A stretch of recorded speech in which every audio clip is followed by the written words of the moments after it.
Well, hi there. It is Wednesday, March 10th. I'm Danielle Wiggins with your 3 News Now morning update. Hundreds of you joined yesterday. Thanks for spending a few minutes with me right here on the WKYC Facebook, YouTube, and Instagram pages.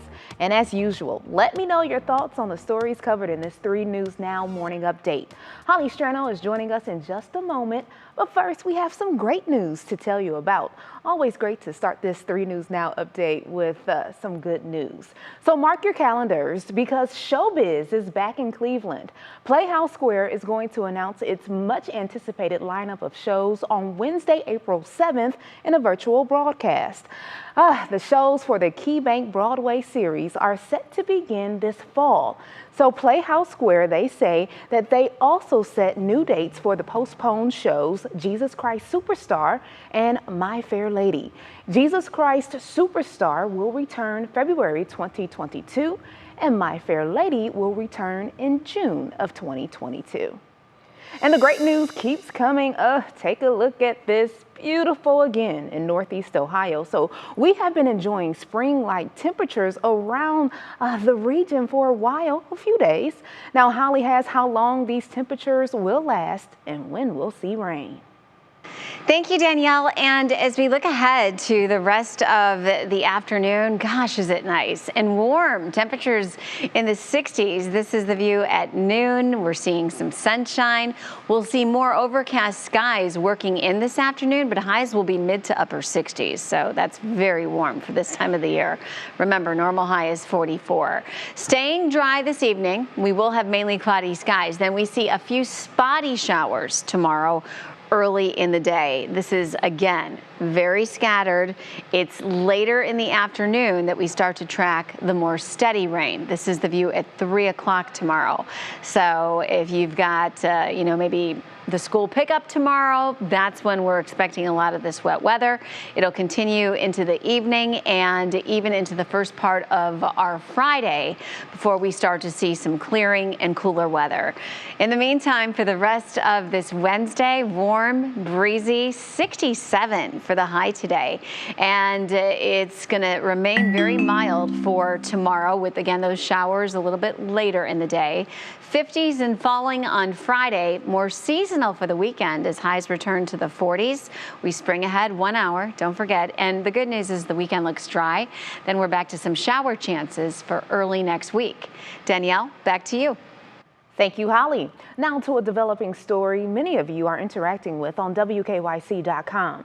Solon High School Principal Aaron Short recently released a statement saying accusations of inappropriate conduct against her came from an apparent fake email address.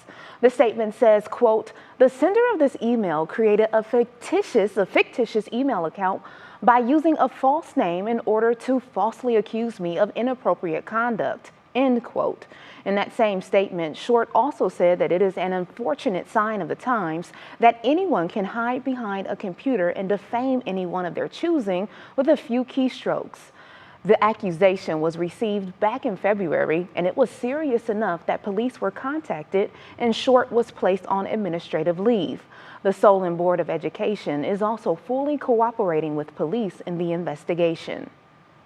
And this morning, we are continuing to follow the latest in the tragic death of a Bowling Green student. Stone Falls, a sophomore, died after an alleged hazing incident involving alcohol within the Pi Kappa Alpha fraternity.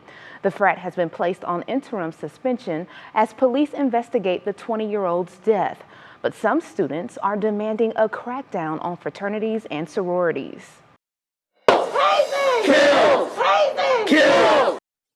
So this student protest held Tuesday was meant to show the university that higher behavioral standards among Greek organizations are needed on campus and in the state of Ohio. And turning to COVID-19, in the last year, the coronavirus has touched so many of you. Long-term care facilities and nursing homes were hit the hardest. To date, 6,602 Ohioans died in those facilities. But this morning, there is hope on the horizon. For 9 months, Amy Kulik yearned to hug her mom. When the pandemic hit in March of 2020, all visits were shut down. And for us, that really dramatically increased her isolation. Her mom, Lynn, has Alzheimer's. Amy says through the pandemic, her mother's memory worsened dramatically. Certainly now it's hit or miss if she recognizes us. And throughout the pandemic, families in the same boat have shared their stories with us. Amy's mom survived COVID. So did Sam Hamoud's father. When he's on the phone saying, "Why don't you come see me?" It's not that he's not happy with the staff and how he's being treated.